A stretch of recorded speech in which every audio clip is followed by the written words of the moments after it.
a intervenção militar, ela já não é algo que está dentro do jogo democrático, né? Então, a partir do momento em que eu coloco isso na rua e eu começo a incitar, inclusive existe dentro do nosso Código Penal, eu já falei para vocês, eu não sou penalista, né? Sou constitucionalista, mas a gente tem algumas lembranças assim do tempo de faculdade.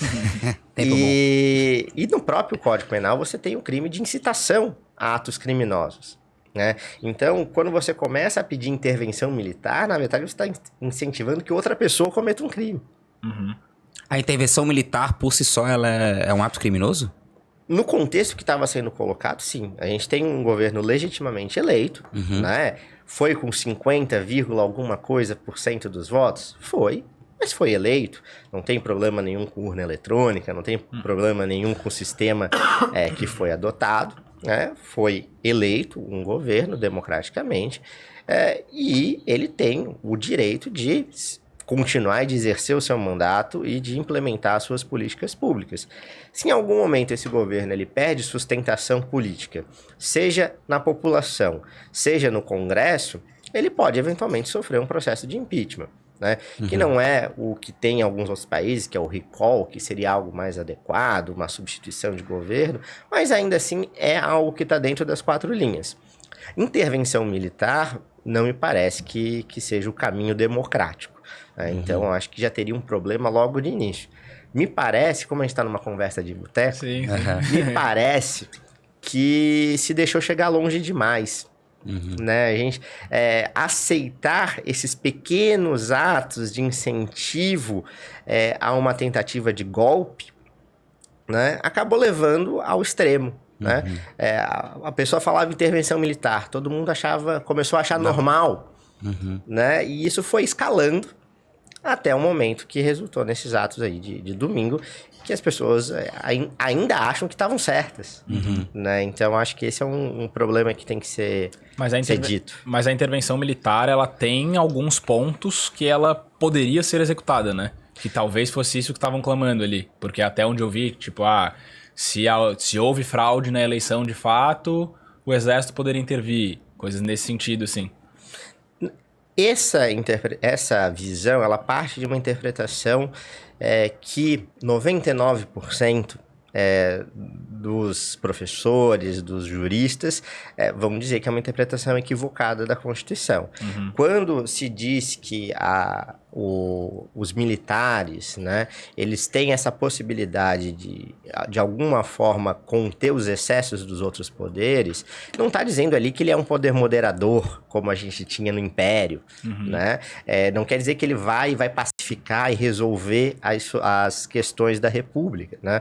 Na verdade, ele não tem essa função. Essa não é a interpretação mais aceita da Constituição. Então, toda essa versão de que os militares poderiam intervir e mudar o rumo das eleições ou da República, parte dessa interpretação que não é muito bem aceita nas principais faculdades de direito do país.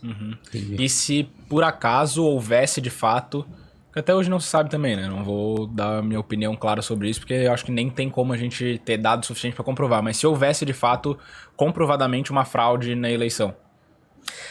Essa fraude, em tese, deveria ser apurada pelo Tribunal Superior Eleitoral. Então, a Constituição, ela estabelece, e a legislação estabelece essa possibilidade de se averiguar fraudes no processo eleitoral, né? Seja na urna, seja na votação, seja o que a gente chama de abuso de poder econômico, político, né? Compra de voto, qualquer tipo de atos ilícitos, né, dessa natureza, podem ser apurados pelo Tribunal Superior Eleitoral.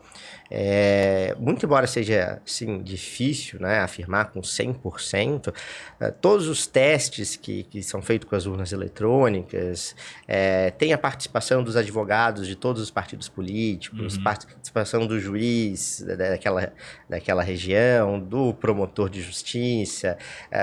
Eu acho que é muito complicado questionar a validade das eleições, né? Eu acho que o sistema ele funciona muito bem, Né? E por mais que de vez em quando se tenham esses ruídos, no final acaba se descobrindo que na verdade tinha uma explicação, né? Lembrando aqui, na época das eleições falaram de algumas urnas, né, que tinham 100% de votação para um candidato e tal.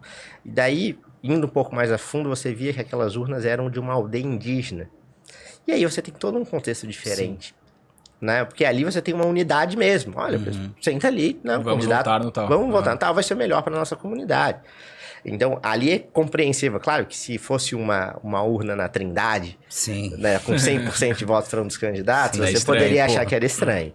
Né? Mas a partir do momento em que você analisa com cuidado esses dados, você vê que tem ali as suas Existem explicações. justificativas. Exatamente. E mesmo que, vamos lá, foi constatado aqui, o Will constatou que teve fraude nas eleições.